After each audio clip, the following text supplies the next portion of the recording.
अस्सलाम वालेकुम। मेरा नाम कदस भट्ट। मैं सोशल मीडिया पे लोगों को क्रिप्टो मार्केट के हवाले से एजुकेट करता हूं। आप ये जो वीडियो वॉच कर रहे हैं, इस वीडियो में मैं आपको क्रिप्टो मार्केट की बेसिक से मुतल्लक आगाह करूंगा और साथ में बड़े कॉन्फिडेंस से ये कहना चाहता हूं, अगर आप क्रिप्टो मार्केट में बेशक बड़ी देर से इंगेज हैं या आपने फर्स्ट टाइम क्रिप्टो का वर्ड अपनी लाइफ में सुना है, आप मेरी ये वीडियो वॉच करेंगे तो जो ऑलरेडी एंगेज हैं उनके लिए बहुत सी इंफॉर्मेशन ऐसी होगी जो उनके लिए बिल्कुल नई और सरप्राइजिंग होगी, और जो बिल्कुल फर्स्ट टाइम सुन रहे हैं उनके लिए इतनी आसान और सादा अल्फाज में मैं बयान करने की कोशिश करूंगा कि उनको इस सारी इंफॉर्मेशन को समझने के लिए किसी डिग्री की जरूरत नहीं है। और अगर आप अपने बड़ों को, किसी बुजुर्गों को मेरी ये वीडियो वॉच करवाएं, उनको समझाने के लिए ये क्रिप्टो क्या बला है, क्यों आप ये सारी स्टोरी सुनते हैं, वो फलान है क्रिप्टो में इन्वेस्टमेंट की तो उसकी इन्वेस्टमेंट जो है कई गुना पंप की, उस सारी इस वीडियो में मैं बेसिक, ये पूरा कोर्स है, ये फ्री ऑफ कॉस्ट आपको कोर्स है, लेकिन इस वीडियो में मैं कोशिश करूंगा मैक्सिमम जितनी आपको बेसिक समझाऊं वो इस वीडियो में मैं सारी कवर करूं, ताकि आपकी बेस क्लियर हो, उसके बाद आप अगले कोर्स के अगली वीडियोस की तरफ जाएं। तो आज इस वीडियो में एक कॉमन परसेप्शन, लोग बोलते हैं क्रिप्टो करेंसीज। समटाइम आप मुझे भी, मेरी जो, अगर आप मेरे चैनल पे काफी देर से हैं तो आपने मुझे क्रिप्टो करेंसी का वर्ड यूज करते हुए, ये इनकरेक्ट है। There is no such thing as cryptocurrency. ये जितना हमारा मेन स्ट्रीम मीडिया है, जो हमारा जराए ब्लॉग है, ये जो कम्युनिकेट करता है इस कंप्यूटर टेक्नोलॉजी को, इस क्रिप्टो टेक्नोलॉजी को, वो क्रिप्टो करेंसी बोलता है। मैं आपको भी थोड़ी देर में बताता हूं कि क्यों इसको लोग क्रिप्टो करेंसी बोलते हैं और ये क्यों क्रिप्टो करेंसी नहीं है। लेकिन क्या ये एग्जैक्टली ये क्या चीज है वो मैं आपको बताता हूं। ये एक्चुअली ब्लॉकचेन टेक्नोलॉजी है। जो क्रिप्टोग्राफी, ये एक कंप्यूटर टेक्नोलॉजी है। इसको ब्लॉकचेन कहना दुरुस्त है, इसको क्रिप्टो करेंसी कहना इनकरेक्ट है। ये गलतुलाम है। बिल्कुल ऐसे ही है जैसे उर्दू लिटरेचर में एक वर्ड है, हम फोतगी कहते हैं कि मैं किसी फोतगी में गया था या जा रहा हूं, हालांकि ये वर्ड ऐसा नहीं है, असल वर्ड होता है फोतीदगी। इसी तरह ये भी एक गलतुल आम है जो मेरे जैसे कम पढ़े लिखे जो जर्नलिस्ट हैं उनकी वजह से एकदम पॉपुलर होगा पूरी दुनिया में। इसको क्रिप्टो करेंसी बोलते हैं। ये क्रिप्टो करेंसी नहीं है। क्यों, मैं आपको भी समझाता हूं। थोड़ी देर के लिए आप इमेजिन करें, आप एक सिनेमा में वीडियो वॉच करने जाते हैं, उस वीडियो को सिनेमा में कोई एक्टिविटी करने जाते हैं, उस सिनेमा हॉल के जो ऑनर्स हैं, जो मैनेजमेंट है, उन्होंने आपको उसी वक्त परमिशन देनी है अगर आप उनकी टिकट बाय करेंगे तो वो टिकट बाय करना, उसको उसकी परमिशन मिलती है कि अगर आप टिकट आपके पास होगी तो आपके पास लाइसेंस है कि भाई you can go and watch movie, आपको ये और एंटरटेनमेंट, जिस एंटरटेनमेंट के लिए आप सिनेमा हॉल जा रहे हैं। तो इसी तरह ब्लॉकचेन एक ऐसी कंप्यूटर टेक्नोलॉजी है जहां पे आप इंफॉर्मेशन को ब्लॉक्स की सूरत में महफूज करते हैं। अब क्रिप्टो करेंसी लोग इसको क्यों बोलते हैं, तो अब सॉरी, मैं ब्लॉकचेन जो है इसको क्रिप्टो करेंसी इस वजह से गलती से बोला गया क्योंकि अगर आपने ब्लॉकचेन में कोई एक्टिविटी करनी है, कोई इंफॉर्मेशन महफूज करनी है, ब्लॉकचेन यूं समझ लें कि इस वक्त जितनी भी एडवांस कंप्यूटर टेक्नोलॉजीज हैं, डाटा को स्टोर करने में, डाटा को डिस्ट्रीब्यूट करने में, डाटा को वैल्यूएट करने में, वैलिडेट करने में, सबसे एडवांस टेक्नोलॉजी इस वक्त जब मैं वीडियो बना रहा हूं, सबसे एडवांस टेक्नोलॉजी है ये वाली कंप्यूटर टेक्नोलॉजी। तो इस ब्लॉकचेन टेक्नोलॉजी को डिजिटल इंफॉर्मेशन की स्टोरेज के लिए, उसकी डिस्ट्रीब्यूशन के लिए, उसकी सिक्योरिटी के लिए, अगर आपने कोई ब्लॉकचेन टेक्नोलॉजी यूज करनी है तो आपको भी पास चाहिए। जिस तरह सिनेमा में आपने मूवी वॉच करने जानी है तो सिनेमा का टोकनाइज वर्जन क्या है, वो उसकी टिकट है जो आपने बाय करनी है। तो इसी तरह जब ब्लॉकचेन टेक्नोलॉजी में कोई आपने डिजिटल इंफॉर्मेशन, ब्लॉकचेन टेक्नोलॉजी के साथ जब आपने एंगेज होना होता है तो हर ब्लॉकचेन का अपना एक नेटिव टोकन होता है। यूं समझिए जैसे सिनेमा का अपना पास होता है, इसी तरह हर ब्लॉकचेन का अपना एक पास होता है, क्योंकि आपने वहां कोई भी डिजिटल इंफॉर्मेशन महफूज करनी है, ट्रांजैक्ट करनी है, उसको वैल्यूएट करना है, कुछ भी आपने एंगेजमेंट करनी है ब्लॉकचेन के लिए, तो उसके लिए आपको उसका नेटिव टोकन चाहिए, ताकि आप वो पास है, वो जो नेटिव टोकन, जैसे बिटकॉइन है, बिटकॉइन का नाम, सॉरी बिटकॉइन की तरफ बाद में आना था मैंने, बिटकॉइन आपने लाजमी सुना, जहां आपने क्रिप्टो करेंसी का नाम सुना है इसी तरह आपने बिटकॉइन का नाम भी सुना होगा। तो इस तरह बिटकॉइन की अपनी एक ब्लॉकचेन है। जो बंदा बिटकॉइन की ब्लॉकचेन के साथ एंगेज होना चाहता है, बिटकॉइन को कॉमनली लोग मतलब पॉपुलरली बिटकॉइन को एक स्टोर ऑफ वैल्यू समझा जाता है। तो जो लोग बिटकॉइन की ब्लॉकचेन के ऊपर अपना सरमाया स्टोर करना चाहते हैं, डिजिटल एसेट स्टोर करना चाहते हैं, उनकी ट्रांजैक्शन को प्रोसेस करने के लिए उनको बिटकॉइन चाहिए, क्योंकि ट्रांजैक्शन फीस जो है वो बिटकॉइन की सूरत में पे करना पड़ती है उस ब्लॉकचेन को वो फीस पे करेंगे तो ब्लॉकचेन आपकी एक्टिविटी को वेलकम करेगी, अदरवाइज यू कांट एंगेज। तो इसको क्रिप्टो करेंसी बोलना इनकरेक्ट है। क्रिप्टो कोई करेंसी नहीं है, ये क्रिप्टो टेक्नोलॉजी, आप इसको डिजिटल एसेट बोल सकते हैं। अब अगला सवाल ये कि अगर ये डिजिटल एसेट है, अगर ये ब्लॉकचेन टेक्नोलॉजी है, तो ये क्रिप्टो करेंसी कैसे बन गई, ये कैसे गलतुलाम बन गया? बड़ा आसान था, क्योंकि कोई भी ऐसी चीज जिसमें लोगों का कॉमन बिलीव हो कि यार ये वैल्यूएबल चीज है, उसको आप एज अ पैसा कंसीडर कर सकते हैं। मिसाल के तौर पे आपकी जेब में बेशक 10 रुपए है, 500 रुपए है, 1000 रुपए है या 5000 का नोट है, उस कागज के टुकड़े के ऊपर स्टेट बैंक ऑफ पाकिस्तान की मोहर लगी हुई है।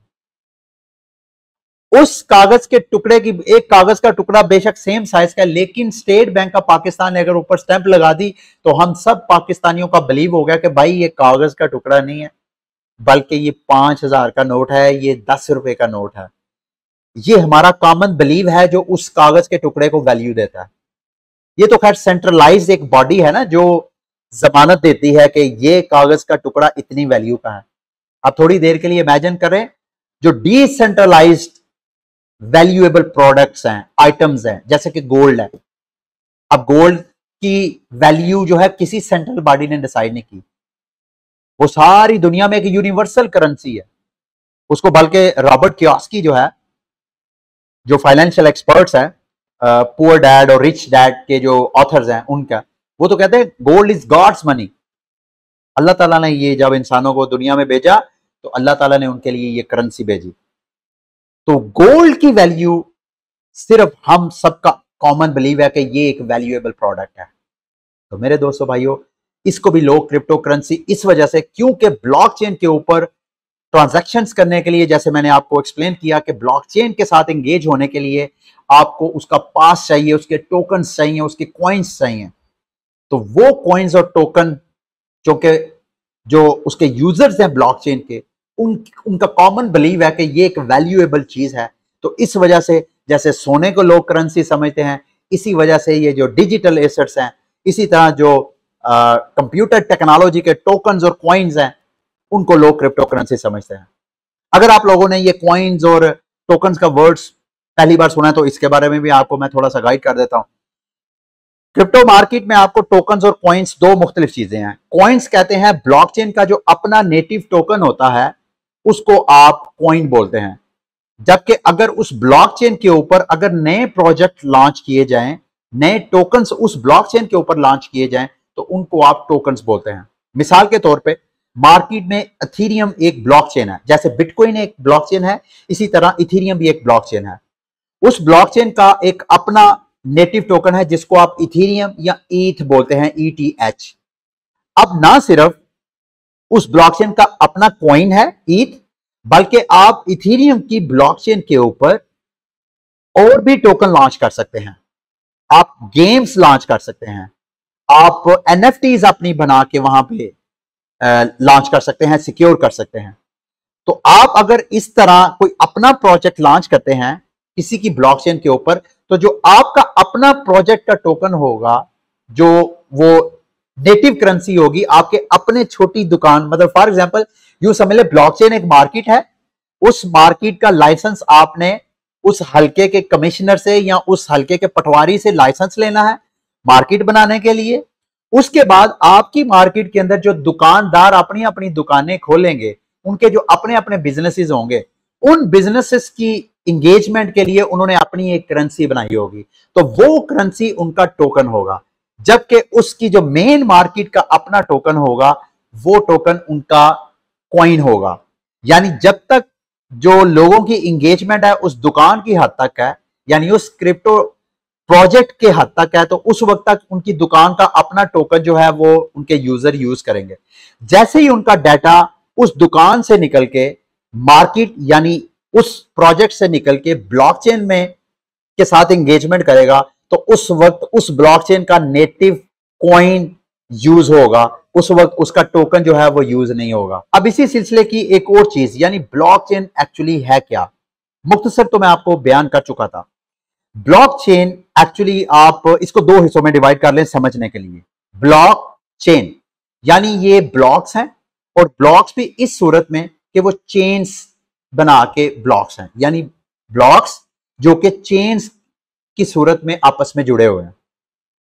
अब इन ब्लॉक्स के अंदर वो सारी इंफॉर्मेशन महफूज होती है जिस इंफॉर्मेशन को एक्सेस करने के लिए, स्टोर करने के लिए, ट्रांजैक्ट करने के लिए हम लोग उनके कॉइन्स और टोकन्स बाय करते हैं। दूसरे लफ्जों में आप सारी डिजिटल इंफॉर्मेशन को जब आप ब्लॉक्स बना के चेन की सूरत में महफूज करते हैं और क्रिप्टोग्राफी के जरिए उसको सिक्योर करते हैं।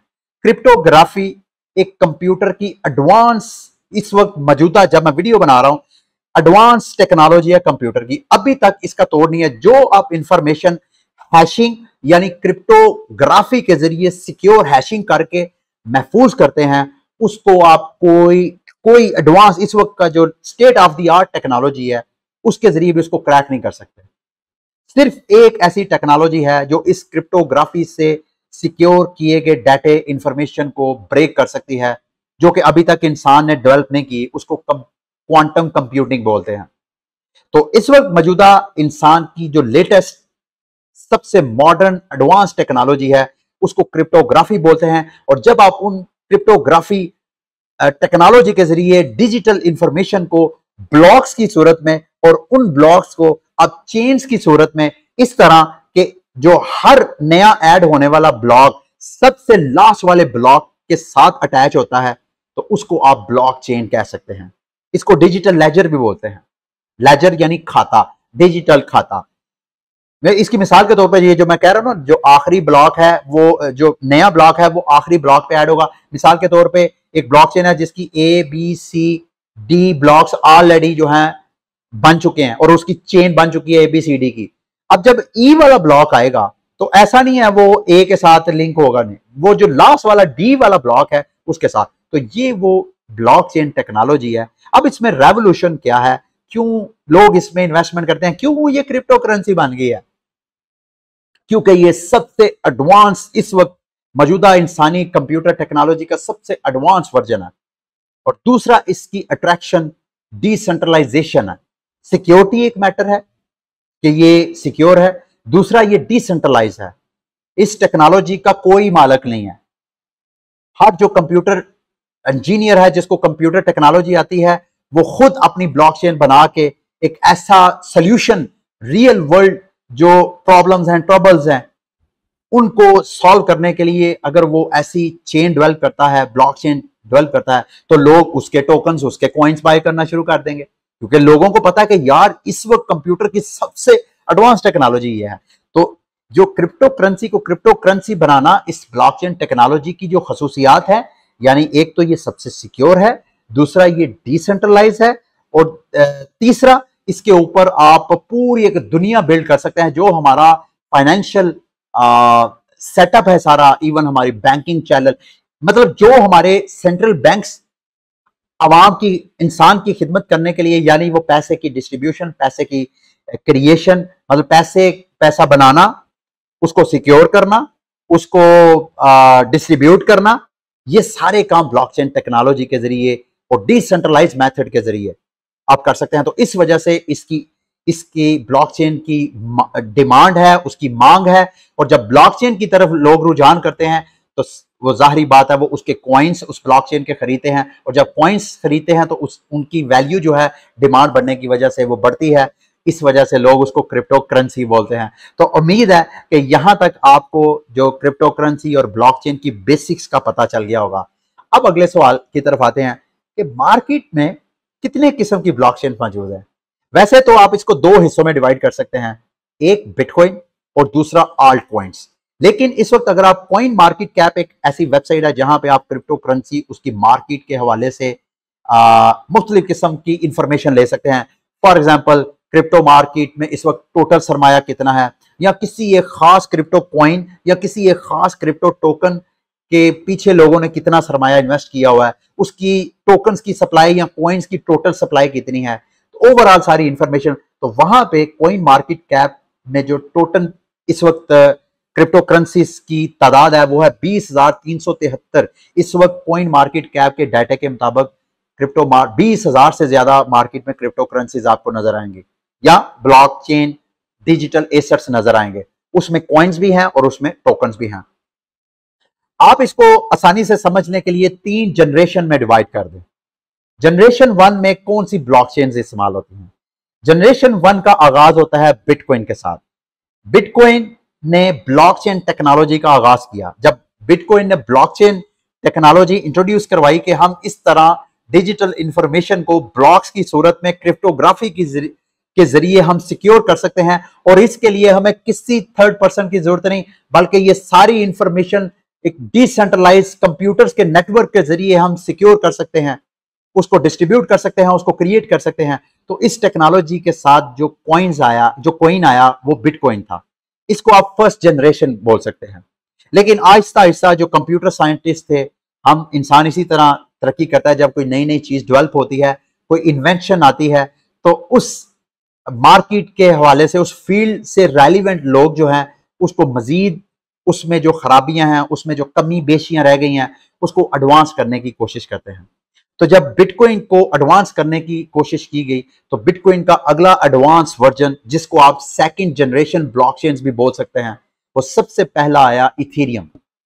यानी बिटकॉइन के ऊपर अगर आपने कोई डिजिटल इंफॉर्मेशन महफूज करनी है, ट्रांजैक्ट करनी है, तो उसके लिए सिर्फ आप बीटीसी यूज कर सकते हैं। अगला सोच ये डेवलप हुई, यानी आपने सिर्फ बीटीसी की से रेलिवेंट इंफॉर्मेशन आप बीटीसी की ब्लॉकचेन पे कर सकते हैं। तो अगला थॉट ये था कंप्यूटर इंजीनियर्स का, भाई क्या हम ये ब्लॉकचेन टेक्नोलॉजी के ऊपर क्या हम और भी टोकन लॉन्च कर सकते हैं? क्या हम ब्लॉकचेन्स के ऊपर क्या हम गेम्स लॉन्च कर सकते हैं, अपनी अपनी गेम लॉन्च कर सकते हैं? क्या हम ब्लॉकचेन्स के ऊपर अपने अपने एनएफटीज, नॉन फंजिबल टोकन्स, अगर आपने ये फर्स्ट टाइम सुना है तो इस हवाले से आप मेरे चैनल पे वीडियोस मौजूद हैं, यूट्यूब पे लिखें इल्मे आलम एनएफटी, लर्न करें ये एनएफटी क्या चीज है। इसी तरह जैसे आप बैंक से पैसे उधार लेने जाते हैं, इसी तरह गाड़ी उधार लेते हैं, ये जो बारोइंग और लैंडिंग का सारा सिस्टम है, तो सोच ये थी कि क्या हम ब्लॉकचेन्स के ऊपर भी हम इस तरह के DeFi प्रोजेक्ट्स, यानी डिसेंट्रलाइज्ड फाइनेंस, क्या हम ब्लॉकचेन के ऊपर भी फाइनेंस स्ट्रक्चर कर सकते हैं? कोई ऐसे प्रोजेक्ट लॉन्च कर सकते हैं जिसमें हम लोगों को उधार दें और उनसे फिर वापस भी लें? तो ये जब सारा थॉट आया, इस थॉट को मटेरियलाइज करने के लिए इथेरियम मार्केट में लाया गया, और उसको आप सेकंड जनरेशन ब्लॉकचेन बोल सकते हैं। क्यों? क्योंकि आप ना सिर्फ उसमें इथेरियम से रेलिवेंट सारी डिजिटल इंफॉर्मेशन सेव कर सकते हैं, बल्कि इथेरियम ने एक ब्लॉकचेन के साथ एक स्मार्ट कॉन्ट्रैक्ट टेक्नोलॉजी इंट्रोड्यूस करवाई कि आप बिटकॉइन के आप इथेरियम की ब्लॉकचेन के ऊपर आप दूसरे अपने प्रोजेक्ट लॉन्च करके अपनी इकोनॉमीज, अपने जो भी आपका बिजनेस मॉडल है, उस बिजनेस मॉडल को ब्लॉकचेन टेक्नोलॉजी के ऊपर स्मार्ट कॉन्ट्रैक्ट के जरिए आप उसके ऊपर सेव कर सकते हैं। अब स्मार्ट कॉन्ट्रैक्ट क्या चीज है, ये भी आप में से शायद पहली बार कुछ लोगों ने सुना होगा। फॉर एग्जाम्पल, मैं बैंक से लोन लेने जाता हूं, बैंक को मैं कहता हूं यार मुझे 30 लाख रुपए चाहिए, मैंने गाड़ी लेनी है। बैंक मुझे कहता है जी कि ठीक है मैं आपको गाड़ी देता हूं, गिरवी में कोलैटरल कोई चीज रखें। मैं कोलैटरल जो है वो कागज रख देता हूं, और पता चलता है कि वो कागज में 2 नंबर बांध दे। कल को मैं अगर बैंक को लोन वापस नहीं करता हूं तो बैंक क्या करेगा? बैंक जाएगा अदालत, अदालत में मेरा केस चलेगा, या तो मैं बैंक को पे करूंगा, या जाहिर बात है अदालत जो है उस अदालत सेंट्रलाइज बॉडी है जो हमारे डिस्प्यूट का तस्फिया करवाएगी। जबकि ब्लॉकचेन टेक्नोलॉजी में इस तरह की जो ट्रबल्स हैं, जैसे मैंने आपको बारोइंग लैंडिंग प्लेटफॉर्म का बोला, तो उसमें चूंकि कोई सेंट्रल बॉडी नहीं है, तो स्मार्ट कॉन्ट्रैक्ट क्या करेगा? मैंने अगर किसी क्रिप्टो प्रोजेक्ट से, किसी क्रिप्टो कंपनी से 1 लाख रुपया उधार लिया है, तो साथ मैंने कोलैटरल रखा है कि मैं अगर 30 दिन के अंदर वापस नहीं करता हूं तो ये जो मैंने गिरवी रखी हुई अमाउंट है, ये अमाउंट मेरा जो उधार देने वाला है उसको क्रेडिट हो जाएगा, जो मेरा लेंडर है उसको चला जाएगा। तो इसमें अगर मैं पे नहीं करूंगा तो मेरा जो लेंडर है उसको किसी अदालत से रजू करने की जरूरत नहीं है, वो ऑटोमेटिक स्मार्ट कॉन्ट्रैक्ट में लॉक है। स्मार्ट कॉन्ट्रैक्ट यानी blockchain itself is a law, code is a law. इसमें आपको किसी अदालत की जरूरत नहीं, किसी जज वकील कराने की जरूरत नहीं। Code is a law. Computer technology खुद डिसाइड कर देगी कि भाई पर्सन ए ने पर्सन बी से उधार लिया है, अगर पर्सन ए ने 30 दिनों में पर्सन बी को उधार वापस ना किया तो ये पर्सन ए ने जो कोलैटरल रखा है, जो गिरवी रखी है, ये आपने 30 दिन बाद अगर उधार वापस ना किया तो पर्सन बी को सब ट्रांसफर कर देना, इसके लिए कोई अदालत जाने की। तो स्मार्ट कॉन्ट्रैक्ट की टेक्नोलॉजी सेकंड जनरेशन थी, ये सेकंड जनरेशन ब्लॉकचेन्स। फिर उसके बाद इथेरियम की जो प्रॉब्लम्स, इथेरियम की पॉपुलैरिटी, जब सेकंड जनरेशन ब्लॉकचेन पॉपुलर हुई तो उसकी भी अपनी प्रॉब्लम्स आना शुरू हो गई। उस ब्लॉकचेन टेक्नोलॉजी की पॉपुलैरिटी की वजह से उसकी जो ट्रांजैक्शन स्पीड है वो स्लो होने की वजह से जो है आगे फिर मूव होते गई टेक्नोलॉजी। फिर इसके इसी सेकंड जनरेशन जो ब्लॉकचेन है उसके कई कंपिटिटर्स आ गए, मतलब मार्केट में आपको इथेरियम के बहुत से कंपिटिटर्स नजर आएंगे, सोलाना, पोल्काडॉट, इस तरह की जो लेयर 1 ब्लॉकचेन्स भी उनको आप कह सकते हैं। तो ये सेकंड जनरेशन ब्लॉकचेन्स हैं जो मार्केट में आपको बहुत सी नजर आएंगी। अच्छा, एक चीज मैं आपको स्टार्ट में बताना भूल गया कि जहां मैंने आपको बताया था कि ब्लॉकचेन की जो कॉइन्स हैं उनको क्रिप्टो करेंसी इस वजह से लोग बोलते हैं, मैंने आपको 2-3 उसकी बताई थी। एक मैंने आपको बताया था कि एक तो सिक्योरिटी की वजह से, दूसरा उसकी डिसेंट्रलाइजेशन की वजह से, तीसरा स्पीड की वजह से।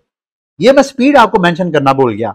ये 3 मेजर फैक्टर थे जिस वजह से ब्लॉकचेन्स के कॉइन को लोग क्रिप्टो करेंसी समझना शुरू हो गए और उसमें लोग अपने सरमाया जो है वो फेंकना, जब सरमाया फेंकना शुरू हो गए तो उसकी वैल्यू बनना हो गई और वो करेंसी हो गया।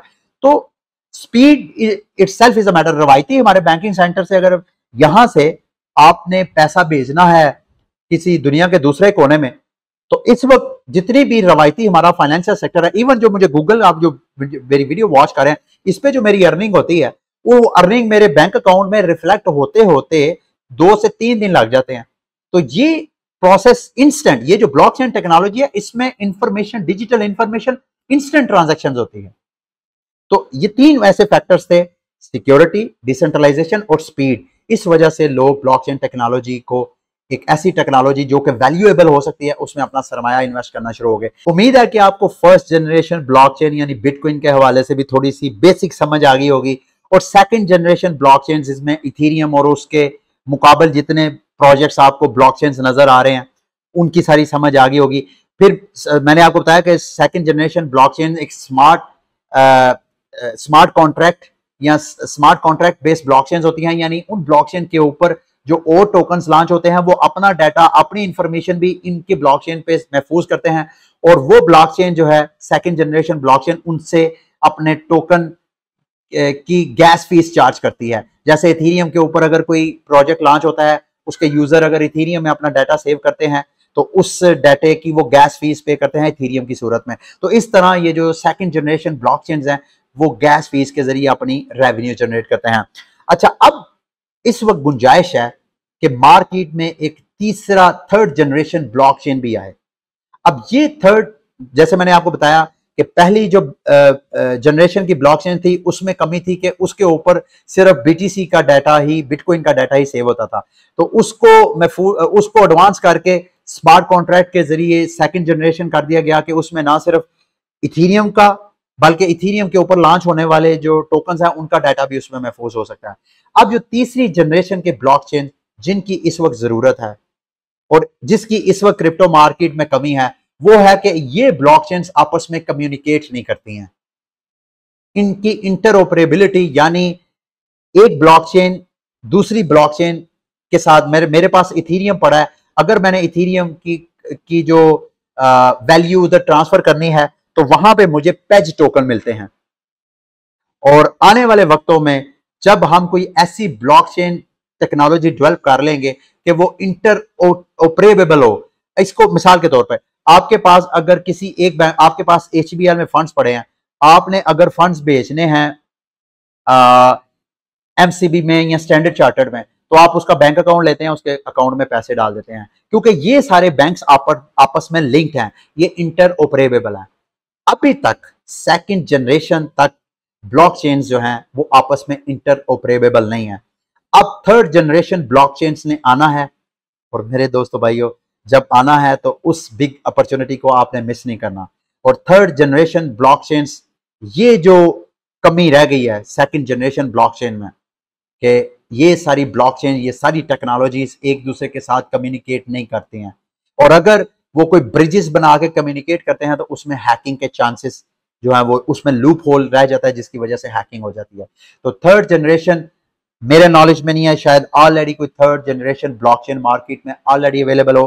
अगर आप लोगों को इस हवाले से इंफॉर्मेशन है तो इस वीडियो की डिस्क्रिप्शन में मेरे साथ मेंशन करिएगा, मैं इंशाल्लाह लाजमी आपसे लर्न करूंगा और सारे दूसरे दोस्तों के साथ भी ये शेयर करूंगा। मेरा ख्याल है इस वीडियो में यहीं तक इंफॉर्मेशन रखते हैं। नेक्स्ट वीडियो में मैं आपको टाइप्स ऑफ कंसेंसस के बारे में आपको बताऊंगा कि मार्केट में कितने किस्म के कंसेंसस है क्रिप्टो ब्लॉकचेन टेक्नोलॉजी के हवाले से, ये कंसेंसस एक्चुअली होता क्या है, ठीक है, ये सारी चीज उसके हवाले से जो बेसिक इंफॉर्मेशन है इंशाल्लाह नेक्स्ट वीडियो में आपके साथ शेयर करूंगा। ठीक है, अगली वीडियो तक के लिए फिर मुझे इजाजत दीजिए। अल्लाह हाफिज।